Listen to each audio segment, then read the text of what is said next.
Que de choses ont été dites au sujet de l'amour, que de choses ont été écrites.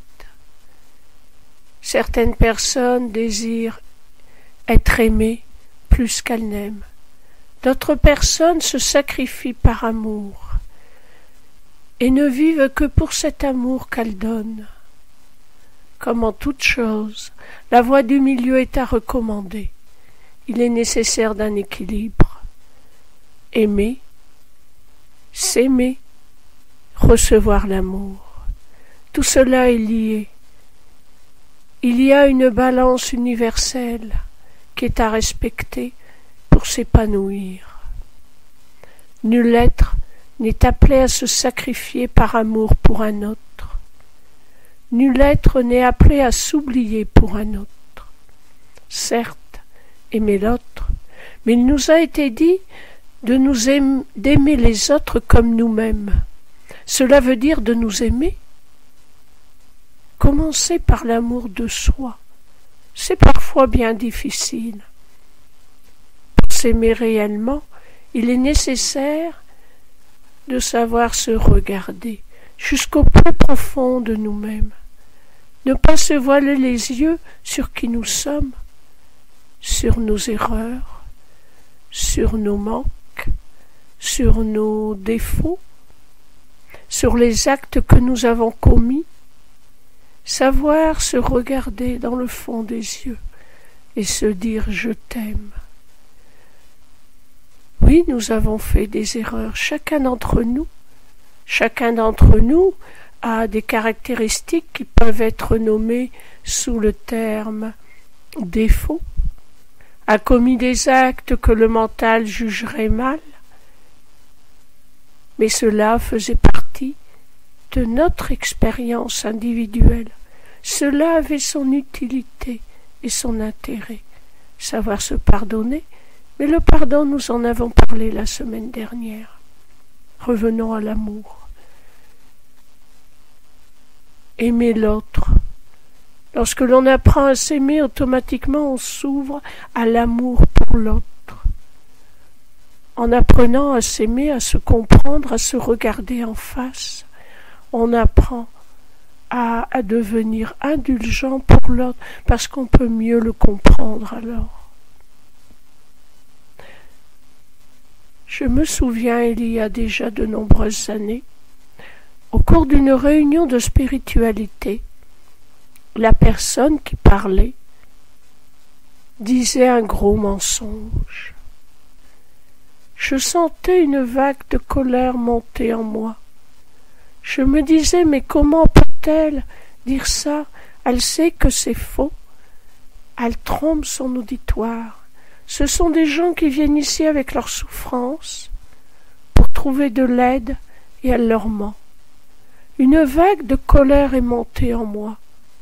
Et là, j'ai ressenti une pensée. Regarde-la comme je la vois.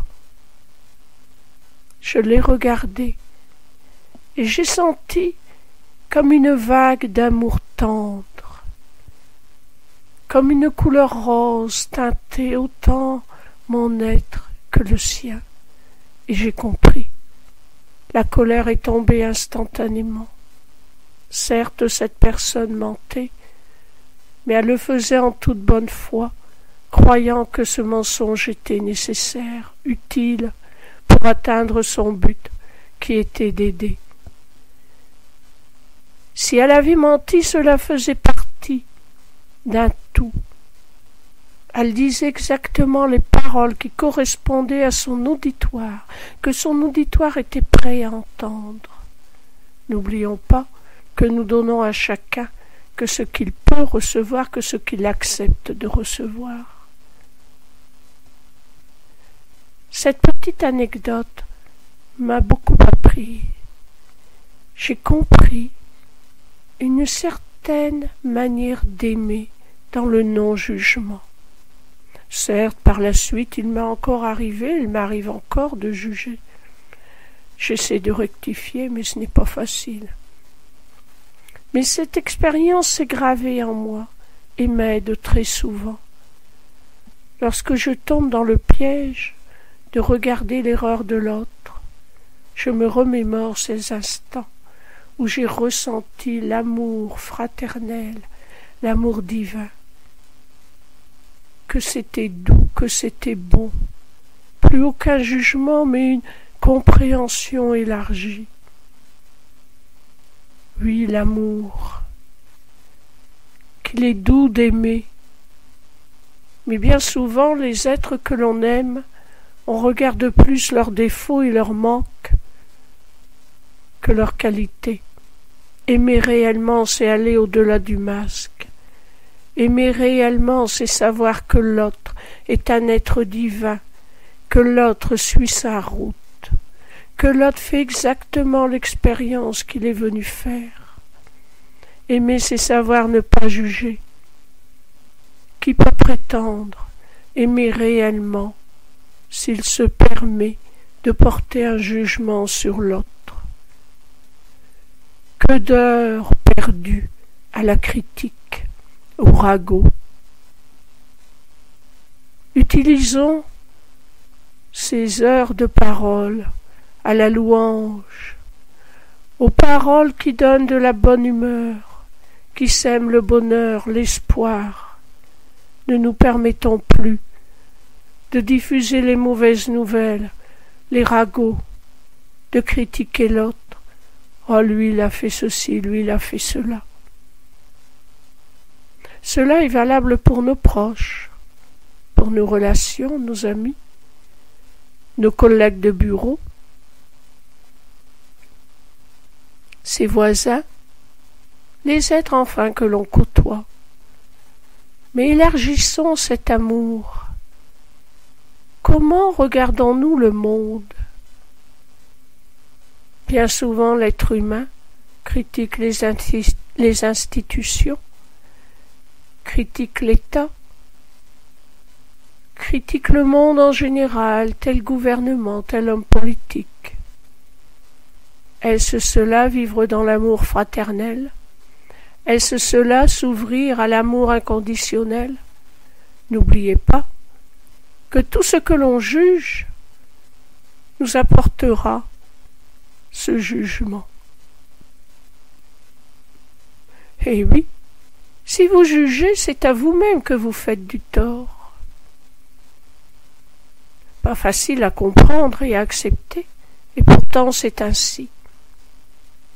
Apprenons-nous aussi à regarder le monde avec amour. Lorsque Dieu a créé le monde, il a dit le monde est bon. Vous allez me dire peut-être, oui, mais le monde était différent. Non, il n'était pas différent, puisque pour Dieu le temps n'existe pas. Nous ne pouvons pas comprendre ce qu'il se passe dans le monde de la matière. Nous analysons avec un mental qui est limité dans son analyse. Le mental fonctionne avec tout ce que nous avons emmagasiné depuis notre naissance comme expériences diverses.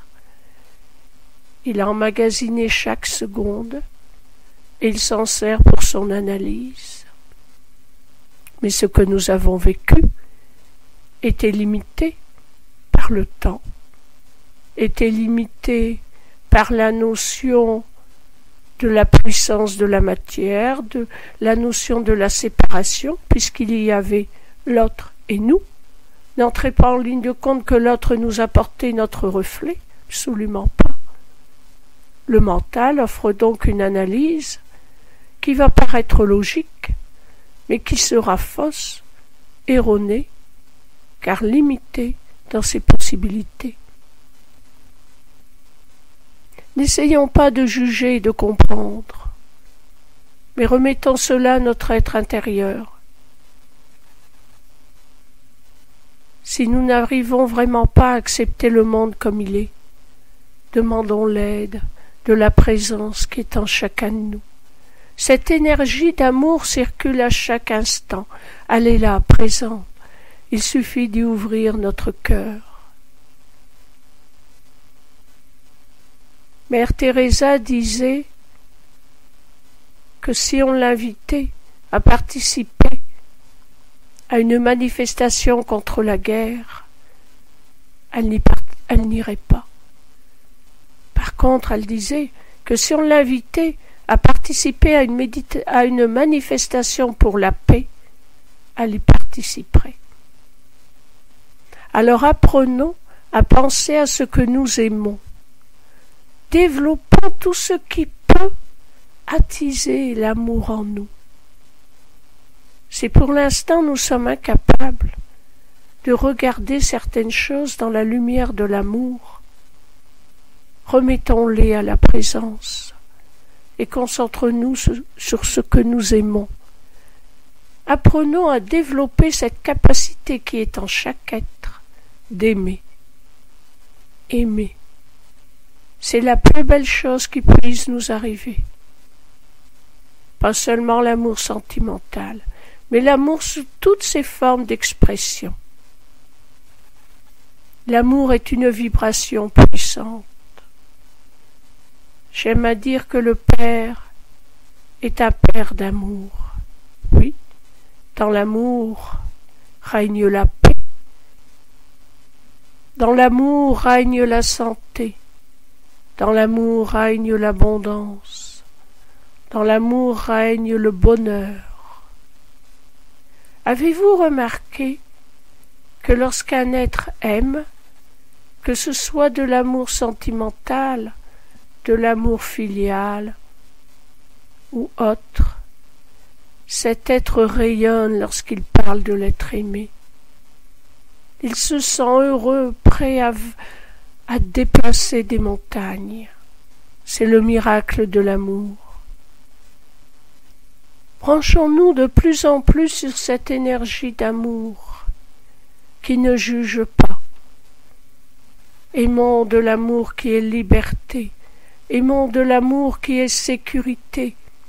Combien de mères, en s'inquiétant pour leur enfant, ne comprennent pas qu'elles ne font qu'attirer des problèmes pour leur enfant, justement, qu'elles aiment tant. Leur amour pourrait être sécurité si elles savaient le regarder comme comme un bouclier protecteur autour de cet enfant. Savoir que l'énergie d'amour protège cet enfant avec une infaillible foi. C'est ce qui devrait être appris à chaque être humain pour celui qui l'aime. L'amour est liberté, les protections, source de vie et source de bonheur. Voici bientôt Noël. Noël qui est le symbole de la renaissance de l'enfant intérieur. Cet enfant intérieur qui est tout amour. Prenons le temps de penser à cette belle lumière à l'intérieur de notre poitrine, un peu à l'arrière du cœur. Elle vibre, elle est blanche dorée, parfois elle se tâte de rose. Répétons-nous tranquillement le mot amour en ne pensant qu'à cette lumière. Elle va peu à peu inonder tout notre être. Laissons faire ce travail d'amour. Permettons à notre être tout entier de s'harmoniser, d'accueillir la libre circulation de l'énergie de l'amour.